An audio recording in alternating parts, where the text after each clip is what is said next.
Argafuun hordoftoota keenya nageenyi keenya bakka jirtanitti isaa qabu jechaa odeeffannoo wayitaawaa muddee 15 bara 2025 qopheeffanne isinitti dursa oduu ijoo. Lakkoofsi miseensota raayyaa ittisaa impaartii sirnicha ganuun gara waraana bilisummaa Oromootti makamanii dabalaa jiraachuun himame. Haala kanaan miseensonni raayyaa ittisaa impaartii WBOtti harka kennachaa jiraachuu waraanichi ibse. Gama biraan gubaatiin manneen namoota nagaa afurratti waraanuma biltigannaa kanaan raawwatame. Haleellaan saayibarii dhibbeentaa 115 yoo dabalu qabeenyi birrii biliyoona 1.3 ta'uu gama dijitaalaan waliin dhahamuun kisaaraan qaqqabuun himame. Impaartiin qaala'insa jireenyaa dabalatee gaaga'ama dinagdee hamaaf saaxilamuu dhaabbileen idil-addunyaa ifoomsaa jiru. Impaartiin lubbuu namootaa akka baalaa harcaasaa yuunivarsiitii fi manneen barnootaa cufaa kunuunsa naannoo ammoon dhimmamaa jechuun itti fufte. Haala kanaan namni korojoo pilaastikaa fayyadamee yoo argame qarshii 5,000 haga 10,000tti adabamaa jedhame. Abbaan qabeenyaa hoteela kennaa jedhamuu fi kan boonetti argamu to'annaa poolisii jala ooluun qorannoo bal'aa irratti gaggeeffamaa jira jedhame.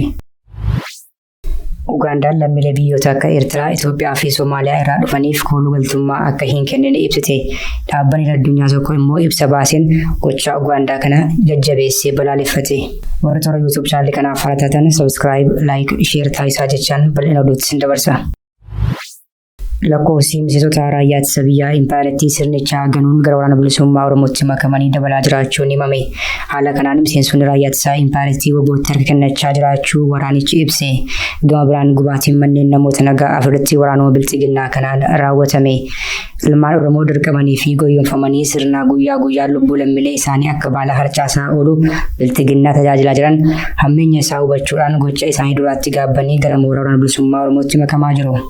Keessumattuu ilmaan Oromoo miseensota raayyaa ittisa biyyaa ta'aniin isin shanidha WBOf odeeffannoo kennitu isa bosonaa qofa miti asnu keessas keettoo qabu jechuu fi kanneen kana fakkaatan jedhamuun irraa argaa akka jiran himu. Waraanni sirnichaa kunneen hammeenya biltigannaan duula qurxummicha qabuuf galanicha gogsuu jedhuun ilmaan Oromoo irratti duguuggaa sanyii finiinsee jiru kana balaaleffachuudhaan gara WBOtti kennachuun leenjii haaromsaa fudhachuu itti fufaniiru. Akka kanaan dheengaddaa gaafa muddee 13 bara 2025 godina Wallagga Lixaa bulchiinsa magaalaa Gimbii irraa miseensonni raayyaa ittisaa impaartii sadii hidhannoo guutuun waliin waraana bilisummaa Oromootti harka kennataniiru. Miseensonni raayyaa ittisaa impaartii kunneen qondaaltota waraanaa aangoo olaanaa qaban akka turan kan ibsame yoo ta'u yeroo waraana bilisummaa Oromootti dhufanii harka kennatanis qawwee akamaa 2, turkii 1, dachaatu 1, boombii 4 fi rasaasa 210 mooraa diinaatti baasanii dhufuun WBOtti galii taasisaniiru jedhame. Kunatu kanaan jiru waraanni faashtii Abiyyi godina Shawaa Kibba Lixaa aanaa Qarsaa Maallimaatti manneen uummataa ibiddaan daaressuun barame. Waraanni safuu fi sansakkaa loltummaa hin qabne kunneen gaafa muddee 13 bara 2025 aanaa Qarsaa Maallimaa ganda Gooroo Gabreelii jedhamu keessatti manneen namoota nagaa 4 daaressaniiru. Kanneen manni isaanii qabeenyaa wajjin jalaa barbadaa'e kunneenis Eeyyoo Haayiluu, Girmaa Gurmuu, Komaandoo Katamaa fi Jiidhaa kanneen jedhamanidha. Loltoonni faashtii Abiyyi maqaa sakatta'insa WBOtiin bobba'an namoota nagaa ajjeesuu, hidhuu, hiraarsuu, saamuu fi manneen namoota mancaasuun irra deddeebiidhaan gabaafamaa jira.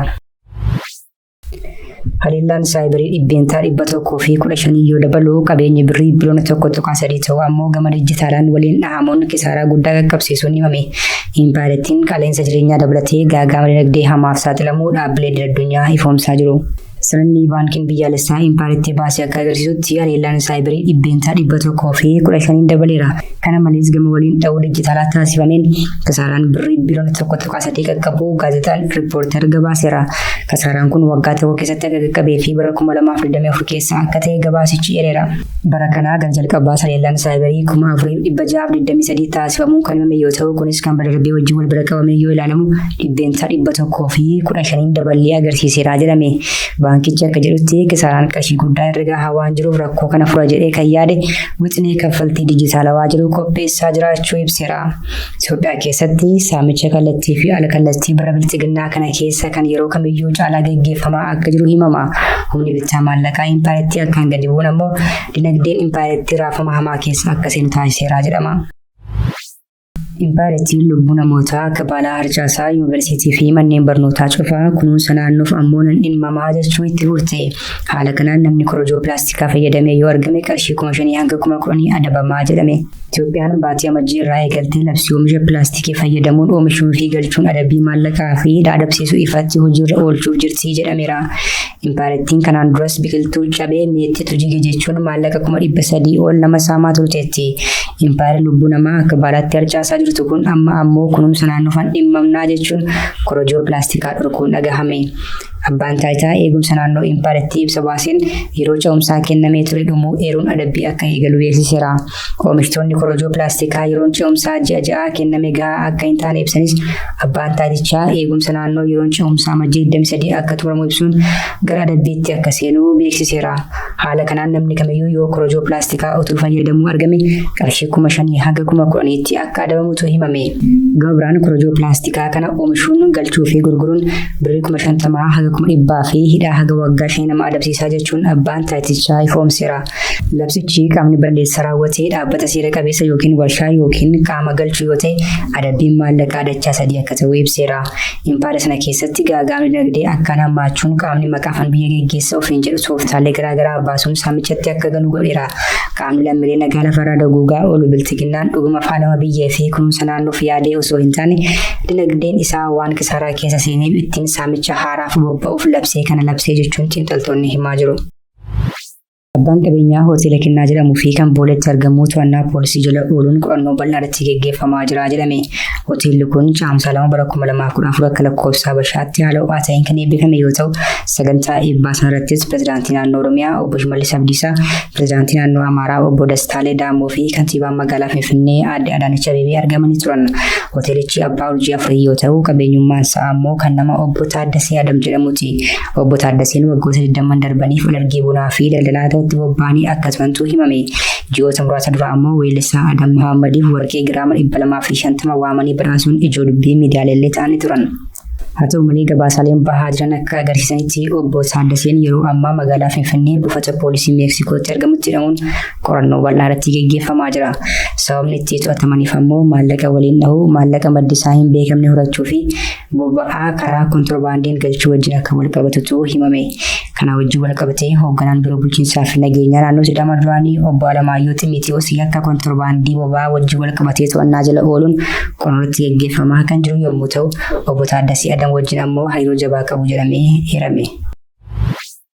Ugandaan lammiilee biyyoota akka Eertiraa, Itoophiyaa fi Somaaliyaa irraa dhufaniif koolugaltummaa akka hin kennine ibsite. Dhaabbanni addunyaa tokko ammoo ibsa baaseen gocha Ugaandaa kana balaaleffachuun dhagahame. Mootummaan Ugaandaa torbanoota muraasa dura ibsa baasee tureen lammiilee biyyoota akka Eertiraa, Itoophiyaa fi Somaaliyaa irraa gara Ugaandaa dhufaniif koolugaltummaa gaafatan akka hin keessummeessine beeksisee ture. Kana hordofee dhaabbanni mirga namaaf falmu Refugee International jedhamu ibsa baaseen tarkaanfiin mootummaa Ugaandaa kun baay'ee yaaddessaadha jedhe. Dhaabbatichi lammummaa irratti hundaa'anii koolugaltummaa dhorkuun seera addunyaa cabsuudha. Seerri Ugaandaan baafte kun godaantota haleellaa biraaf saaxilamoo akka isaan ta'an godhaa jedhe. Dhaabbatichitti dabaluun gochaan mootummaa Ugaandaa kun maqaa gaarii biyyattiin kan dura godaantota simachuun qabdu kan balleessuudhas jedhe. Ugaandaan baqattoota dhorkuuf kan murteessite deeggarsi dhaabbilee garaagaraa irraa taasifamu gahaa akka hin taane ibsuun yoo ta'u Refugee International rakkoon kun dhugaa ta'uu mirkaneesseera. Hordoftoota keenya oduu sa'aatii kanaaf qabannee dhiyaanne kana gaamaatti hordoftan ture. Oduu biraan hanga walitti deebinutti nagaatti.